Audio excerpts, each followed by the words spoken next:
Sais-tu pourquoi l'océan est salé? On n'en connaissait pas la raison jusqu'en 1979. La planète entière est recouverte par les océans et on n'avait aucune idée de l'origine de tout ce sel. On a d'abord pensé que les rivières en étaient la cause, car elles peuvent transporter des dépôts et des produits chimiques vers les étendues d'eau plus calmes. Ce n'est qu'à la fin des années 1970, lorsque les scientifiques sont tombés sur ce qu'on appelle les fumeurs noirs, qu'ils ont compris qu'ils étaient la cause de l'eau salée. Il s'agit de cheminées hydrothermales situées le long de la dorsale médio-océanique, qui ont été créées par des sédiments de sulfure de fer provenant des profondeurs du noyau terrestre. Les dinosaures ont disparu il y a longtemps. Mais la façon dont cela s'est produit a fait l'objet d'un débat houleux au sein de la communauté scientifique pendant très longtemps.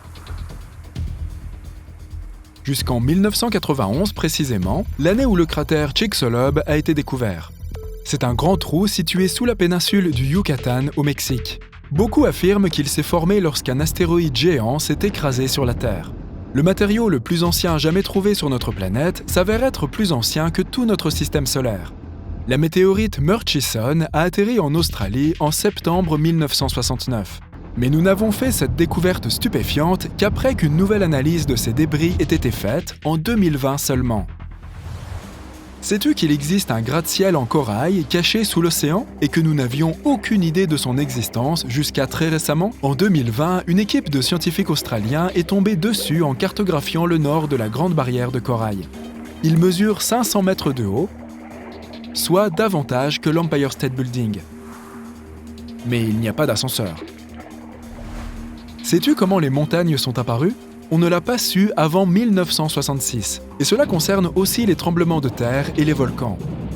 On a donc envoyé des hommes dans l'espace avant même de comprendre comment et pourquoi la Terre sous nos pieds se met à trembler de temps en temps.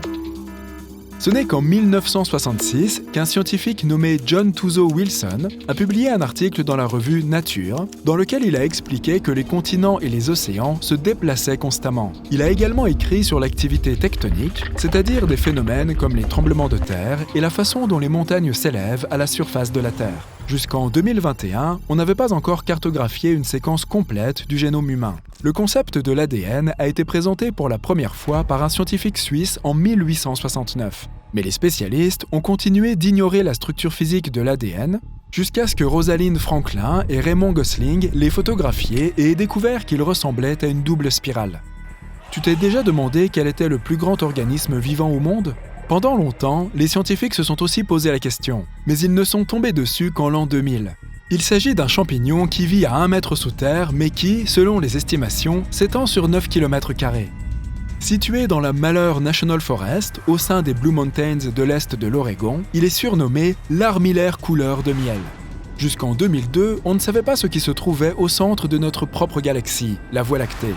On savait que la Terre tournait autour de quelque chose, mais il nous a fallu attendre le 21e siècle pour comprendre qu'il s'agissait d'un trou noir supermassif, d'une masse 4 millions de fois supérieure à celle de notre Soleil, situé dans une région de la Voie lactée appelée Sagittarius A. Cette découverte a eu lieu après l'invention du détecteur infrarouge de fumée.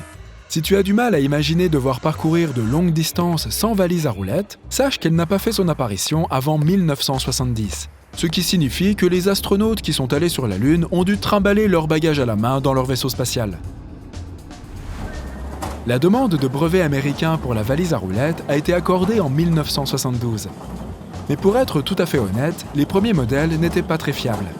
Ils avaient des problèmes de vacillement et de basculement, car de grandes valises étaient montées sur des essieux très étroits.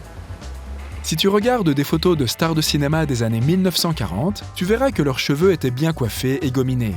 Sais-tu que, d'après des découvertes récentes, même les anciens Égyptiens utilisaient une telle substance pour mouler les cheveux? Toutefois, les stars des années 40 n'utilisaient pas notre version moderne du gel, car cette invention n'est apparue que dans les années 1960.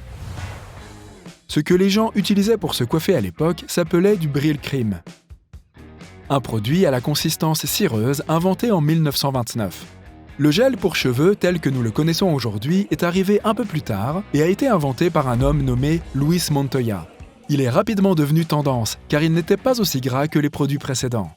À l'époque de la Rome antique, pour s'essuyer, les gens utilisaient des bâtons avec une éponge accrochée au bout.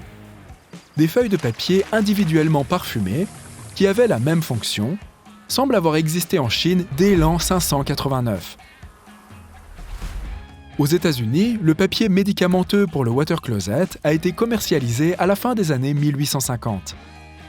Mais la variante douce et confortable du papier toilette n'a été commercialisée que dans les années 1930.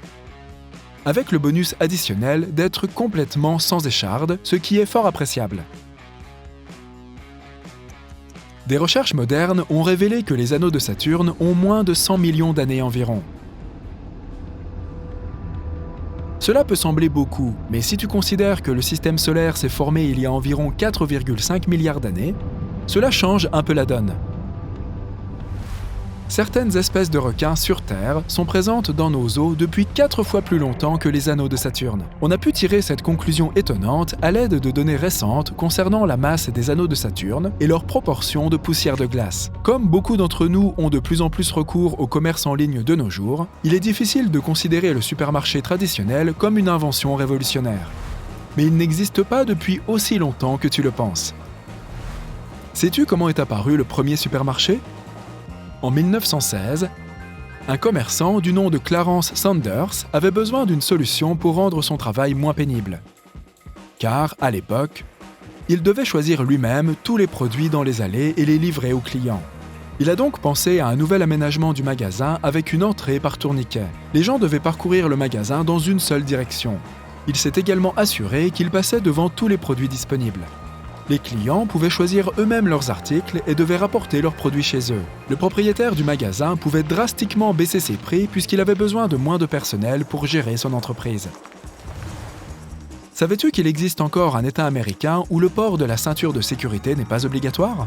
Le port de la ceinture de sécurité a longtemps été optionnel, mais les gens étant ce qu'ils sont, il a fallu mettre en place une règle plus stricte. L'État de New York a été le premier à adopter une loi qui rendait obligatoire le port de la ceinture de sécurité au volant, mais c'était seulement le 1er décembre 1984. Dans le New Hampshire, cependant, il n'y a encore aucune loi sur le sujet. L'ouvre-boîte moderne, celui avec la roulette dentée qui tourne, a été introduit sur le marché en 1870. Ce n'est peut-être pas très remarquable, mais cela semble étrange quand on pense que les aliments en conserve étaient déjà disponibles depuis plusieurs décennies. Avant cette invention, il fallait littéralement découper le haut de la boîte, près du bord extérieur, avec un ciseau et un marteau. Tu avais donc ta séance de sport en même temps que ton repas. Sais-tu que l'heure normalisée n'est devenue applicable par la loi qu'en 1880 ? Le système actuel que nous utilisons aujourd'hui, GMT, pour Greenwich Mean Time, est devenu une pratique courante dans la plupart des pays encore plus tard, quelque part vers la fin des années 1920. Avant, on avait simplement l'habitude d'estimer l'heure qu'il était en regardant la position du soleil dans le ciel. On a ensuite évolué vers l'utilisation d'horloges, mais elle dépendait toujours de la position du soleil dans une ville ou un village particulier. Cela signifie que l'heure pouvait différer légèrement entre deux communautés voisines. Et ce n'était pas si grave jusqu'à l'invention des trains. Comme on a commencé à voyager plus vite et sur de plus longues distances, il fallait trouver un moyen de savoir quand un train partirait et atteindrait une certaine destination, ce qui aurait été utile à tous les voyageurs dans divers endroits.